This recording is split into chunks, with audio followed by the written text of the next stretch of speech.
Usaping pananampalataya. Ang pangangaral ng mga pastor sa Pilipinas. Ang tanong, katotohanan ba?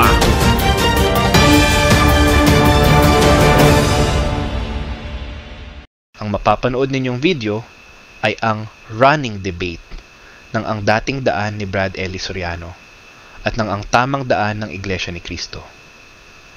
At atin itong bibigyan ng reaksyon pagkatapos ng video.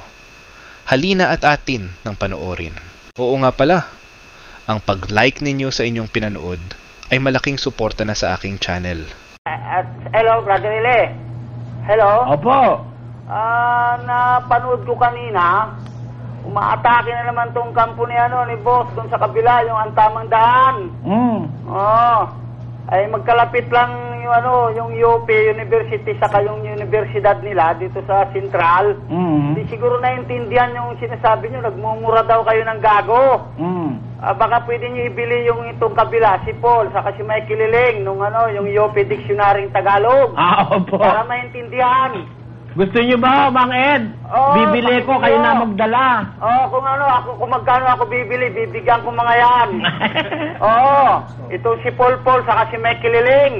Dahil kung tamang daan yan, dapat maglalagay sila ng telephone number. Opo. Siguro ako ang magtatanong, hindi niya masasagot kahit di ako marunong sa Biblia. Ano po? Opo. Doon lang sa pasugo niya, dalawa lang hindi niya kayang ipaliwanag yung pasugo ng kanyang mga amo. At tulad ni, ewan ko, pinagbibigyan to ni KRD. Di nahiya ron sa universidad, di siguro naintindihan yung ibig sabihin ng gago sa kanong tarantado. Kaya ako magsasabi sa kanila, gago sila sa tarantado. Maraming salamat po. Ayan, nakatikim kayo kay Mang Ed. Sige po, Mang Ed. Sige po. Di tama, at least yung mga nanonood sa atin, alam nila kung ano ba talagang kahulugan ng salita at paano dapat gamitin. At kung kanino dapat iukol. Hindi sila naliligaw, di ba? Pwede po bang magtatanong na lang po ako? Sige po. Kasi mahanga po ako sa inyo. Isa na lang po. At baka umanib na ako sa inyo. Ito lang ang bumabagabag sa aking isip. Magandang gabi po, Kylie. Opo, ano po yun? Kylie, inisip ko lang kasi lagi ho kayong tinitira ho ng iglesia po, di ba? Ako po yung nagkaramdam din eh. Makikiusap po sana ako. Sana po, parang kasi pinakita nila yung bandang huling programa nila na sila yung kinasiyahan ng Panginoon natupad sa kanilang mga hula. Dahil sila ay mayabong at nagtatagumpay. Pakiuliwanag niyo po yun na mabuti sana sa mga na sumusubaybay sa inyo at humahanga sa inyo para hindi maligaw ang mga tao na hindi nakikita sa pagtatagumpay at sa pagyabong ng anumang organisasyon ang pagpapakita ng ang isang ay sinakasiya ng Panginoon. Pagka ang pag-uusapan na yung pagyabong, mas marami ho ang Katoliko sa kanila. Wala sila sa kalingkingan. Ang Katoliko po sa buong mundo 800 million. At ngayon naman ang Muslim na-supersede na yung Katoliko dahil ang Muslim po ngayon nasa 1 bilyon ng mahigit ang mga Muslim, kapatid. Opo. Kaya hindi po batayan kung marami, mayabong at mayaman, sila ang kinasiyahan ng Diyos. Alam niyo, meron akong babasahin talata, tamang-tama sa Iglesia ni Manalo. Nasa awit 37. Talatang 25 po, Brother Eli. 35, ito po nakasulat. Aking nakita ang masama sa malaking kapangyarihan at lumalaganap na gaya ng sariwang punong kahoy sa kanyang lupang tinubuan. Ayon, ang sabi sa 37:25 ng awit, nakita ko ang wika ang masama sa malaking kapangyarihan. Lumalaganap na gaya ng sariwang punong kahoy sa kanyang lupang tinubuan. Tanyo, ang lakas lumaganap ng mga... alam nyo kasi sa mundo, mas malakas lumaganap talaga yung masama kaysa sa mabuti. Kaya nga ang sabi ng Panginoong Hesus doon sa Mateo 7, ganito. 7:13 po ng Mateo ang nakasulat, kayo'y magsipasok sa makipot na pintuan, sapagkat maluwang ang pintuan at malapad ang daang patungo sa pagkapahamak at marami ang dooy nagsisipasok, sapagkat makipot ang pintuan at makitid ang daang patungo sa buhay at kakaunti ang nangakakasumpong noon. O, ayan po. Kaya kung pag-uusapan, comparative, ay kung sino ang mas mayabong, yung masama o yung mabuti. Mas mayabong po yung masama, kapatid eh. Kaya tupad na tupad yan sa iglesia ni Manalo. Kaeli, maganda po yung paliwanag nyo. Pero isa na lang relative po dyan. Sige po. Pakiusap lang po. At ako po o baka naliliwanagan na po. Kaeli kasi ko ganito, inilalabas nila doon sa kanilang program na kayo ay talagang bula ang mga ngaral dahil sa mga paghingi ng abuloy at wala sa Biblia ang yung mga pagsasabi. Yung pinaglalaman-laman nila yung mga dati yung mga sinasabi. Sa kapanganan po ng milyon-milyon yung taga-pakinig at taga-sunod. Siguro napakabuti po ngayon na bigyan nyo sila ng kaliwanagan, maliwanagan sila bakit po kaya nagkakaroon kayo ng mga pahayag po na salungatan at iba-iba po. Pagdating minsan dyan tungkol sa abuloy, na yun ang ginagamit ng kabilang panig para po ipag-atake at ipag-list ng mga taong gustong maliwanagan din po siguro. Meron po tayo diyang ipin-repair na programa, kapatid eh. Opo. Kinedit na namin yung na yan, yung kanilang mga sinasabi. Kasi po hindi po pwedeng magka-kontra-kontra pagkatotoo eh. Yung pong pinagko-kontra-kontra nila, magkakaibang sitwasyon at magkakaibang hindi naman abulo yung isang abulo yan na kagaya ng sinasabi sa Biblia na Opo. Yung pong abulo yan sa pagkakatipon sa pagsamba ng magkakapatid. Yung pong isang pinakikita nila ron, yung sinasabing 20 million, yun po para doon sa kapatid, para doon yun sa convention center nung ipinatatayo namin. Kaya parang pinalilitaw kasi nila, iisa yung abulo yan tinutukoy doon. Palibasa, sira ulo nung mga nakinig na yan na hindi naintindihan. Kaya pinagkukontra. Pati nga yung mga nagmumura raw, kung saan mga sitwasyon na kinukuha nila, pinagsunod-sunod, para nga namang palitawin na nagmumura. Pero biyaan nyo po, at kung loloobin ng Diyos, baka kung bukas o hanggang linggo mapanood nyo yung sagot natin dyan. Sige po. Ganun po ba? Opo. Kaeli, last po. Pwede po last one. Kung loloobin mo ng Diyos. Ano po yon? Ayun nga po, relative pa rin po dun sa sinasabi nyo. Kasi talagang yung mga tao naguguluhan na, no? At ito pong inyong pagsasagutan, tagang-laganap na sa Pilipinas. Hindi po maganda sa mga taong nagsusuri at nakikinig na maiwan kayo sa ere na para kayong lumalabas na hindi totoo, na nangangatwiran lang, palusot lang mo ang sabi nila. Sana po, Kylie, ipakita nyo rin sa kanila yung mga achievements nyo at saka yung mga yung masinop na pag-google nyo po ng mga abulo yan, pakita nyo rin sa programa nyo po para naman, kasi sila pinakikita nila malalaking kapilya at mga nila. Sana po tayo rin po maipakita natin sa kanila yung ating mga achievements na ginagawa nyo sa pang-araw-araw nating pamumuhay. Kagaya binabanggit nyo na sa kabila ng pagluluto natin ng lumpia at kung ano-anong paninda, ito po'y masinop na ginugugol sa kapakanan po ng mga maraming nangangailangan.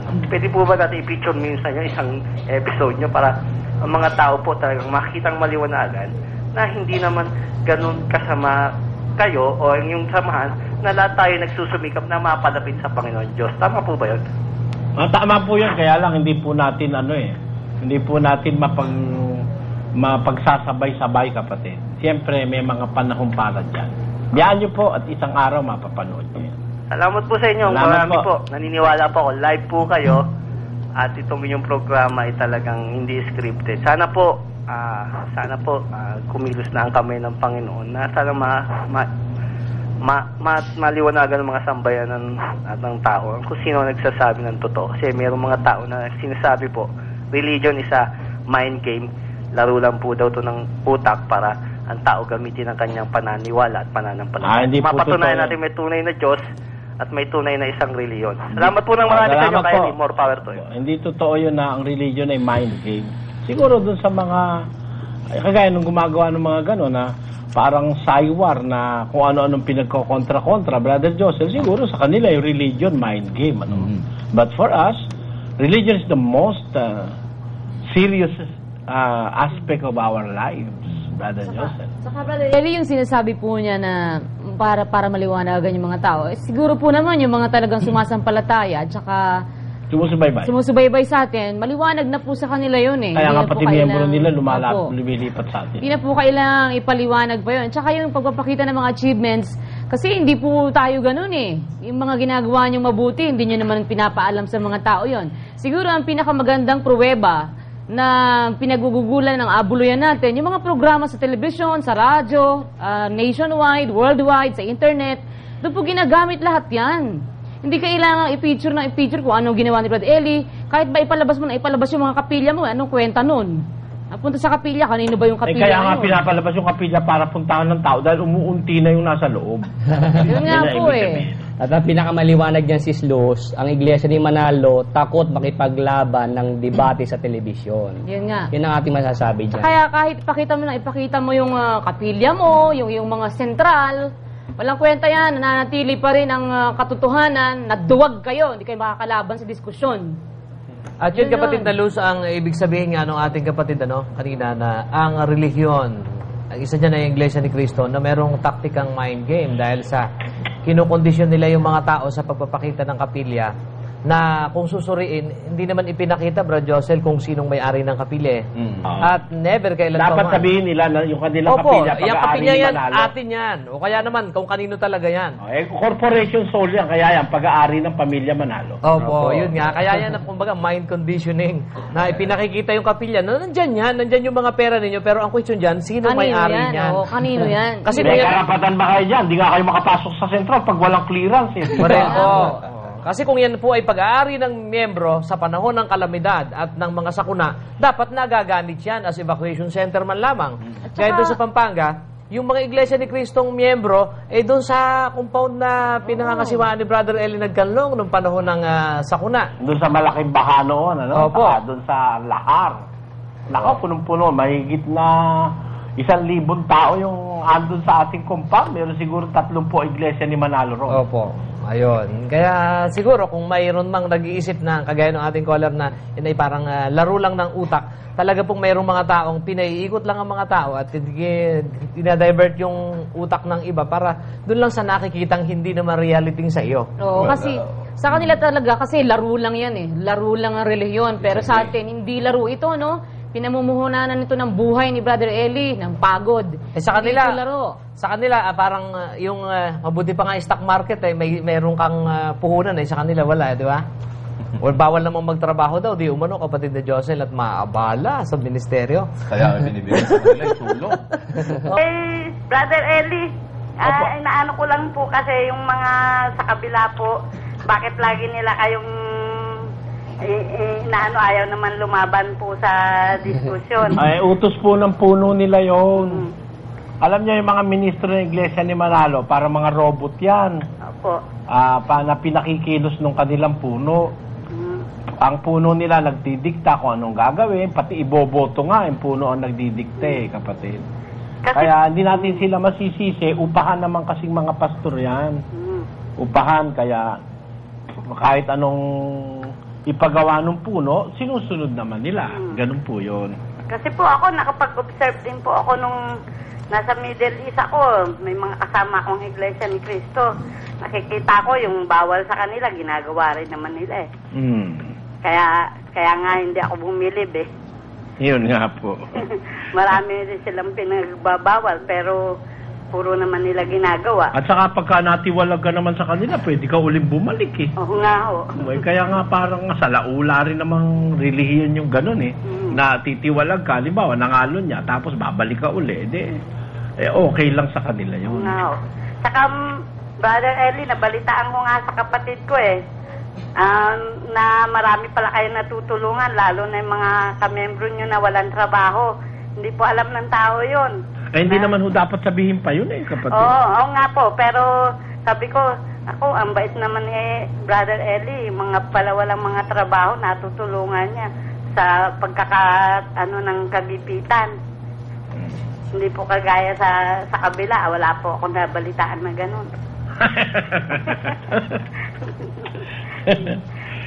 Salamat, Aling Cora. Oo. Nabalitaan nyo. Tuloy nyo po ang pakikinig. Oo, gabi-gabi ho. Pag ng alas 9, nakatutok na ako. Opo. Oo. Salamat Yun lang po sa inyo. Salamat po. Okay, maraming salamat po, Aling Cora. Next caller po natin. Brother Joseph. Po, Brother Eli. Tagapakinig na natin ng nakakapuna sa kanilang mga ano eh. Ha? Kasi po yung mga tagapakinig natin, matatalino eh. Oo. Nakakapuna na sila na talagang tayo ang layo nitong mga ito. Araw-araw ipanghimagas tayo. Sabi ko, okay naman yan dahil ano yan eh. Parang advertisement na rin yung para sa atin. Opo. Kagaya ng miyembro nila sa Dumaguete at saka doon sa Brother Joseph. Doon sa Davao. Nakikita niya, nakikinig siya sa programa nila, laging inaatake ko, na-curious. Hinanap, nakinig sa dating daan, pinag-compare. Pagkaraan ng 2 linggo, nagpadoktrine eh. Sabi ko, okay lang. Talaga ang Diyos kung gumawa, hindi mo matatasahan, di ba, Brother John? Opo, at nakatutuwa yung nakikita nating resulta, yung kanilang hate campaign na nilulunsad, nagiging pabor para sa atin at sa mga kababayan natin, sila naman ang nadidiskredito, hindi naman si Brother Eli. Okay lang yun, Brother John. Opo. Everything work for the good of those who love God, who are called according to His will. 8 ng Roma, pakibasa. Talatang 28, at nalalaman natin na ang lahat ng mga bagay ay nagkakalakip na gumagawa sa ikabubuti ng mga nagsisiibig sa Diyos, sa makatwid bagay niyaong mga tinawag alinsunod sa kanyang nasa. And we know that all things work together for good to them that love God, to them who are the called according to His purpose. Y sabemos que a los que a Dios aman, todas las cosas les ayudan a bien, es a saber, a los que conforme al propósito son llamados. Sa kita nasayod nga diha sa matag-usa kabutang ang Dios nagabuhat ug maayo uban kanila nga mga nahigugma kaniya ug mga tinawag sumala sa iyang katuyuan. Ayon ang sabi ng Biblia. Kaya ano man ang gawin ng Iglesia ni Manalo, hindi nila pwedeng gibain ang programang ang dating daan. Subok na ng tao ito Brother Joseph. Opo. Sila gusto nila masubok, buksan nila ang telepono nila. Grounded ang linya, Brother Eli. Grounded po ang linya ng telepono. Grounded Saka wala raw kaayusan kapag i-on the air ang mga magtatanong, Brother Joseph. Oo. Ang may kaayusan, yung may script na binabasa, na may script na mali-mali pa. At saka palpak pa. Opo, palpak pa. Halatang halata si Ber Santiago nagsisinungaling doon sa kanyang isang pagkakalabas. Sa isang episode, mali-mali contradicting ang sinasabi. Opo naman. Umani sila ng katakot-takot na kahihiyan doon, Brother Joseph. Hindi kasi nakinig. Kung marunong silang mahiya. No. Kaya nga lang po, hindi So, ganyan po yung mga yan. Tapos palilitawin, ako parawang kontra-kontra. Paano mo hindi makukontra? Pinagkokontra-kontra mo yung magkakaibang ano yun? Magkakaibang sitwasyon at magkakaibang tema. Yung isang sinasabi nilang 20 million para sa pantayo yun ng convention center, Brother Danny. At yung sinasabi naman nilang yun naman ay doktrina tungkol sa pag-aabuloy na batay naman sa sinabi ni San Pablo na nasa 2 Corinto 9:7, di ba, no? Opo. Pinagkokontra nila, magkaiba yun Magkaibang tulungan yun Brother Danny, di ba? Opo. Kaya masasabi natin, itong mga taong ito, dapat talagang inspeksyonin ng mga tao ang aral nito.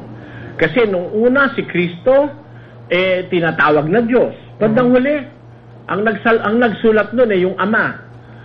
Si Santiago, Benjamin Santiago. Nung ang anak niya ay marunong na rin magsulat ng kasinungalingan, kinontra yung tatay niya. Opo. Ang sabi naman ng anak ni Benjamin Santiago Jr., Hindi hindi mapatutunayan. mapatutunayan na ang tinatawag na Diyos ay ang batang ipanganganak. Biro magkakontra silang mag-ama. Dati, bawal ang alahas sa iglesia ni Manalo. Ngayon, hindi na rin. Brother Danny, maraming ano yan eh. Alam mo, through the years, napakaraming mali na itinuro ng iglesia ni Manalo sa mga tao. Hindi raw mapapatunayan na yung balik nyo nga yan sa screen, hindi mapapatunayan na hindi mapapatunayan ang sinasabing tatawaging makapangyarihan Diyos ay ang batang ipanganganak. Si Kristo yun, di ba, no? Pero dati naman ang sabi, si Kristo raw ay tinatawag na Diyos using the same verse na Isaiah 9:6. Biro mo sa isang verse, dalawa paliwanag magkakontra. Brother Danny. Opo. Tapos meron pa. Bagay, iisa-isahin natin yan dito sa Wisdom Doctrine, di ba? Okay lang na hindi natin matapos lahat yan, di ba? Pero Brother Eli, maitanong ko po yung ganong pahayag. Pagpalagay po, nasundan natin halimbawa at may maraming naniwala ang naging kaanib sila. Yung kapritsyo ni Manalo na naitalikod na lubos ang iglesia, yung totoo, halimbawa po, ipagpalagay lang na yung iglesia po ay naitalikod dahil hindi mangyayari. Ang ibig po sabihin nun, pati si Kristo, sabi niyo po kasi ang iglesia, nandun yung ama, nandun yung anak. Pati Espiritu Santo nasa iglesia eh. Di ba ang Espiritu nananahan sa iglesia? Opo. Kayo ang templo ng Espiritu Santo. Lumabas, naging squatter yung Espiritu Santo, nawala ng bahay. Dahil naitalikod lahat, di ba? Di ba masaklap na katuruan yung ginagawa ng mga tao na yan?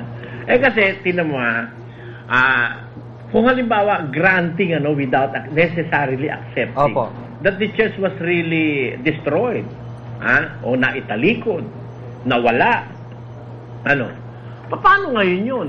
Si Kristo ang ulo ng iglesia. Nalipol daw na lubos, walang natira eh. Nalipol lahat. Ando ng Espiritu ng Diyos sa iglesia. Si Kristo ang pangulo, no?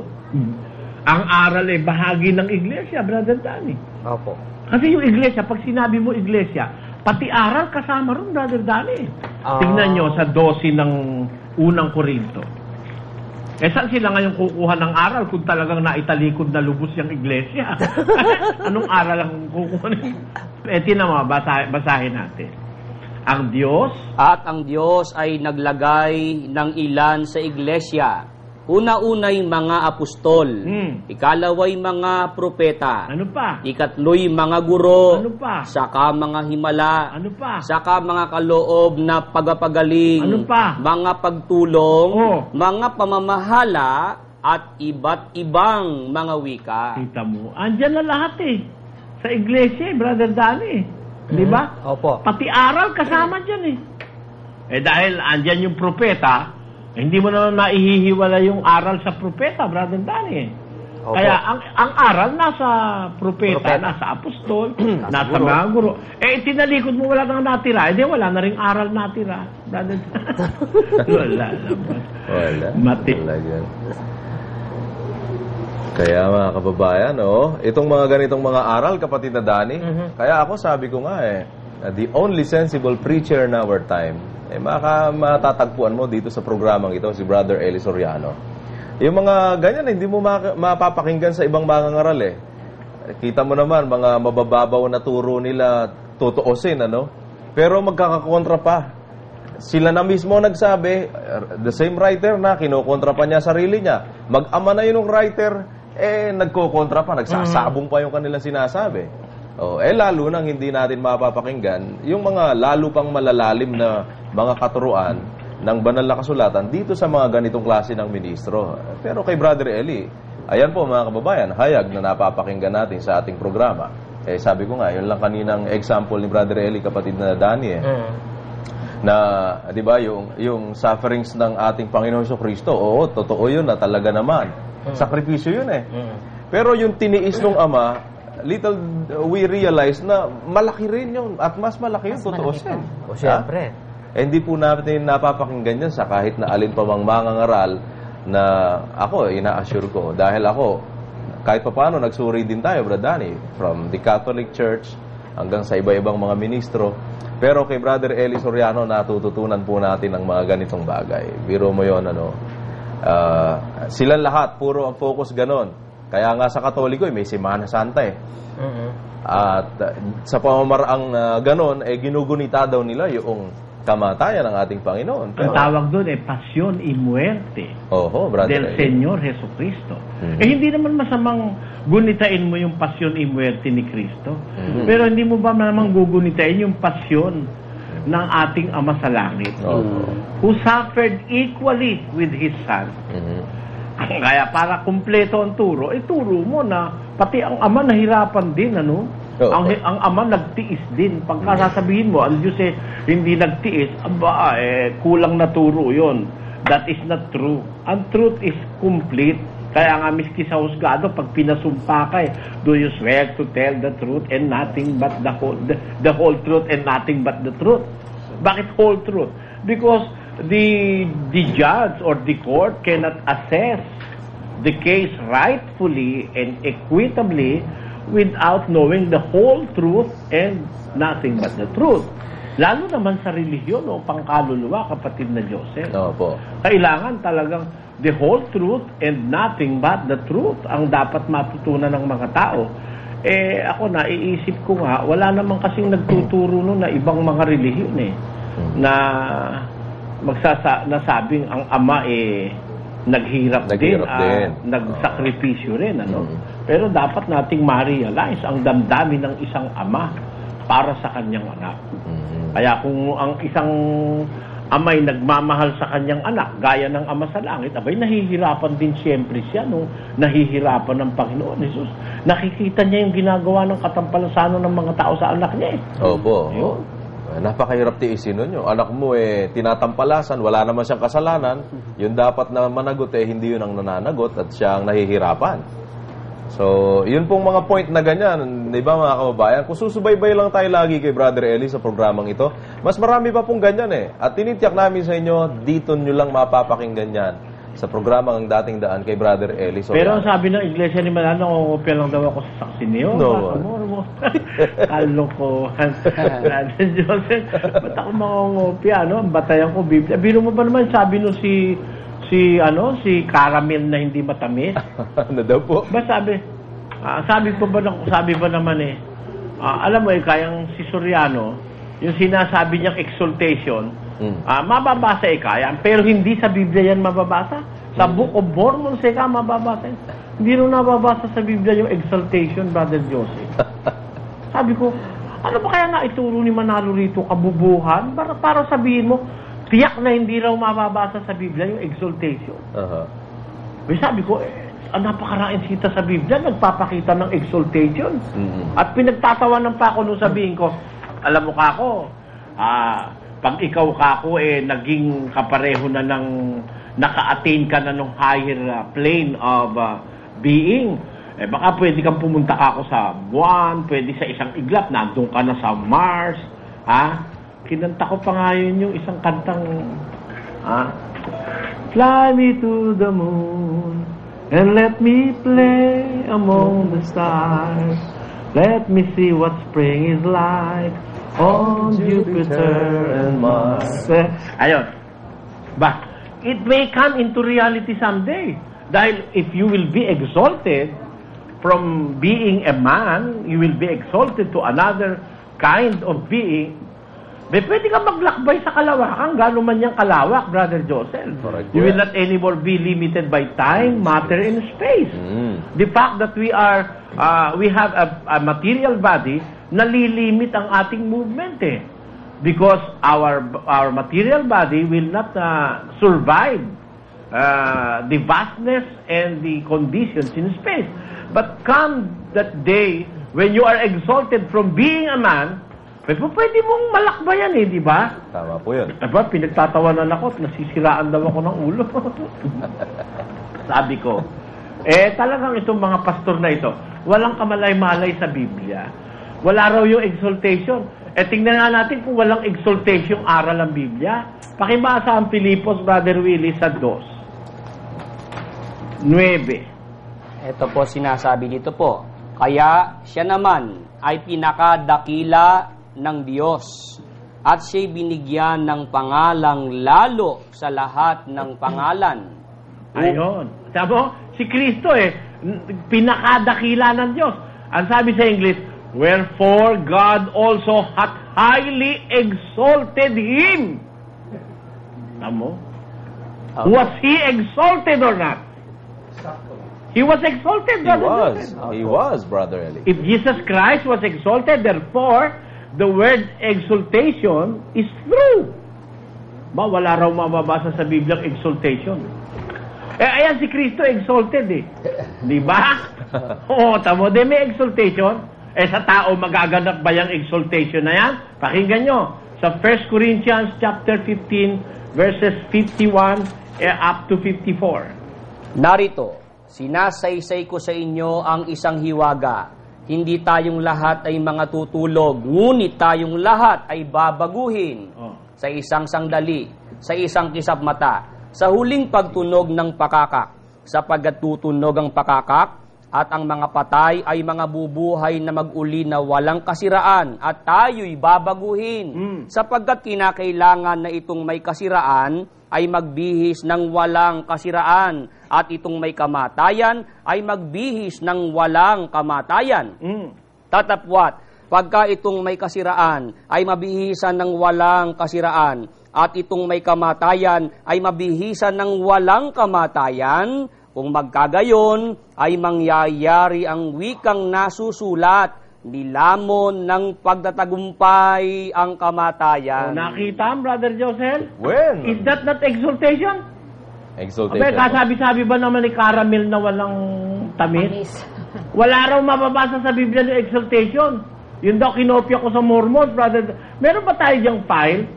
Mas maganda kung maipakikita natin this momentum, Brother Joseph Sabi pa naman ni Caramel, yung paksa nila tungkol sa Diyos, Wala raw mababasa exaltation. Sa Book of Mormons ko lang daw binasa yun.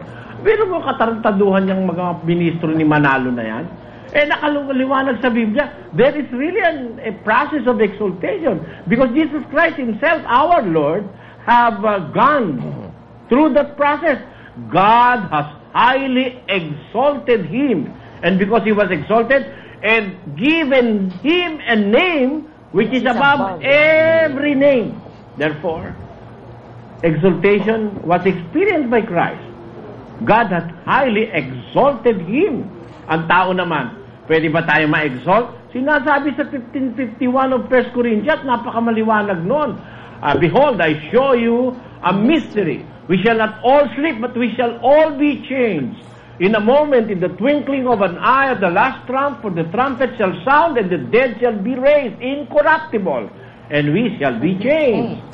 For this corruptible must put on incorruption, and this mortal must put on immortality. Is that not exaltation, Brother Joseph? Exaltation. For your mortal body to be changed into an incorruptible body, that is exaltation. Siguro hindi alam ni Ramel kung ano kaulugan ng exaltation, So, when this corruptible shall have put on incorruption, and this mortal shall have put on immortality, then shall be brought to pass the saying that is written, death is swallowed up in history. Sabi naman sa Espanyol, sa 15:51, aquí os digo un misterio, todos ciertamente no dormiremos, mas todos seremos transformados.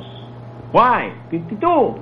En un momento, en un abrir de ojo, a final trompeta, porque será tocada la trompeta, y los muertos serán levantados sin corrupción, y nosotros seremos transformados. ¿Vino mo yan? Exaltation, because transformation yan ¿Diba? Porque es menester que esto corruptible sea vestido de incorrupción, y esto mortal sea vestido de inmortalidad. 54. Y cuando esto corruptible fuera vestido de incorrupción, y esto mortal fuere vestido de inmortalidad, entonces se efectuará la palabra que está escrita: sorbida es la muerte con victoria. Kita mo na, Brother Joseph. The exaltation yan. Sabihin wala sa Biblia, Nako, halatang-halata yung nagturo sa iyo, Bobo. Na?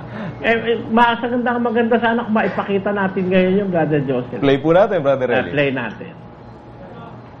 Pag po niya, kapatid na Ramil, alang-alang sa lahat ng mga nagsusuri, nung ditong punong ito na taga Pampanga, pagka ang tao ro po ay naging Diyos, anong tawag niya huron? Meron pong pahayag siyang ganito. Paano ho tayo magiging anak ng Diyos? Kung tanggapin natin si Kristo.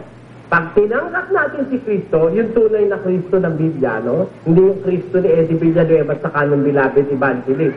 Lalong hindi Kristo nung bulaang apostol sa Marikinang matakaw ng pera. Hindi yung Kristo na yon.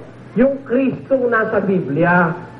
Pag yun ang tinanggap mo, sabi sa Biblia, binibigyan ka ng Diyos ng karapatang maging anak ng Diyos. Ang unang-unang step toward, yung aalis ka sa pagiging tao, no? To exaltation. The first step to exaltation is accept the true Jesus Christ of the Bible. Accepting Him, you will receive the power to become a son or a daughter of God. Pagka natanggap mo siya, bibigyan ka ng karapatang maging anak ng Diyos. At pag anak ka na ng Diyos, anong tawag sa'yo ng Diyos? Aking sinabi, kayo'y mga Diyos. Kaya ito tanong, kapatid na Ramil, yung kanyang turo-aral, yung tinatawag na exaltation, no? Mula raw sa pagiging tao, pagkatapos ay magiging Diyos. Tatanggapin si Kristo para maging anak ng Diyos. At maging Diyos na rin. Kasi sabi niya, dapat ang sasabihin, nakasulat. Nakasulat po ba yun? Nakasulat po, kapatid na Michael. Pero hindi po sa Biblia, mga kaibigan. Alam niyo kung saan nakasulat? Saan nakasulat? Dito po, sa Aklat ng Mormons. Ito po, huwag po sana kayo magagalit. Ano po? Kita mo, Brother Joseph, hindi raw nakasulat sa Biblia yung exaltation. Nasa Aklat daw ng Mormons. Tuloy natin. Pakikita niya yung exaltation dun eh. Of Jesus Christ of Latter-day Saints. So, aklat ng mga kano yan, ano? Aklat ng mga kano. Copyright, 1978 pa, kapatid na Michael. Kaya malabong ito ang nangopya sa kanya. Opo. Ito po, napapanood po ninyo sa inyong mga TV screens. Nakikinig po sa amin ang puno ng samahang yang tagapalit. Di ba dito mo kinopya yan? Di ba dito? Aminin mo. Yan ang mga pinagtuturo mo eh. Halatang halata, obvious na obvious. Mahilig pa naman magpahayag ito, kapatid na Ramil. Ako lang ang nakapagturo niyan. So tanong, yung itinuro mo na exaltation, nasa Biblia ba yun? Nasa Biblia yun. Kita, buti mo. Yan ang pinakamagandang gagawin mo, Ramil. Kaysa magsasabi ka ng hindi mo natitiyak, itanong mo na lang sa akin. At pagka sinagot ko, tiyak na tiyak mo nasa Biblia. Palipasahin natin ulit ang Pilipos 2.9, ha? Kung nasa Biblia ba yung exaltation. 2.9 ng Pilipos, English. Wherefore, God also hath highly exalted Him. O, kita mo na yan? Aramel. Sasabihin wala sa Biblia, bobo lang kasi ang profesor mo. Bobo ang profesor mo sa Biblia, nagpapakunwari lang sugo, pero napasubo lang. Ayan. O, tinan mo, sasabihin mo wala sa Biblia, sabi ko sa'yo, pag sinabi ko, nasa Biblia yan eh. Ha? God has all highly exalted Him. And even we, Brother Joseph, if Jesus Christ our Lord was exalted, we also will be exalted. Bakit? It is the same process that we will undergo. Pakinggan nyo sa Philippians chapter 3 verse 20. Basa. Ang nakasulat po, sapagkat ang ating pagkamamayan ay nasa langit. Mula doon ay hinihintay naman natin ang tagapagligtas, ang Panginoong Hesukristo, na siyang magbabago ng katawan ng ating pagkamababa upang maging katulad ng katawan ng kaniyang kalwalhatian. Nakitam, Brother Joseph? Claro. Nakitam? When? Anya timbagada. Wala raw exaltation. Meron na, si Kristo exalted eh. Tayo naman, gagawin din sa atin yon. Na kung paano yung nangyari sa Kanya, papalitan din naman tayo ng katawan ng ating pagkamababa. Katunayan, for our conversation is in heaven. From whence also we look for the Savior, the Lord Jesus Christ, who shall change our vile body, that it may be fashioned like unto His glorious body, according to the working whereby He is able to even to subdue all things unto Himself. Amen? Amen. O yun din ang gagawin niya sa atin eh. Because He was exalted, He will exalt also His followers. Kung paano nangyari sa Kanya, yun din ang gagawin niya sa mga tumusunod sa Kanya. O Ramel, natuto ka, hindi naturo ni Manalo sa yan, sa akin mo lang narinig yan. Kita mo na. Ang sinabi noon ni Brad Ellie, kapag hindi ka naging Diyos, hindi ka maliligtas. Ang sabi niya, kapag sumampalataya daw sa totoong Jesus, ay magiging Diyos ka na rin. Alam ko, narinig na ninyo ang aral na yan ni Brad Ellie. Ang exaltation na sinasabi ni Brad Ellie sa video ay mangyayari pa sa araw ng pagkabuhay ng mga patay. Pero yung pagiging Diyos na aral ni Brad Ellie ay habang buhay ka pa ng sumampalataya. Tungkol naman sa mind game na sinasabi ng nagtatanong, hindi man aminin ni Brad Ellie ay ganoon ang kanyang ginagawa para matalo ang INC at maago ang kanilang miyembro. Ganoon rin ang INC para maagaw ang miyembro ng Katoliko. May mga technique sila sa mga debate. Sasabihin niya, papaano kung mabasa ko, talo ka na? Hindi ba ay halimbawa yan ng Cywar? Maraming salamat sa panonood. Kung nagustuhan ninyo ang bago kong upload, please like, share, and comment.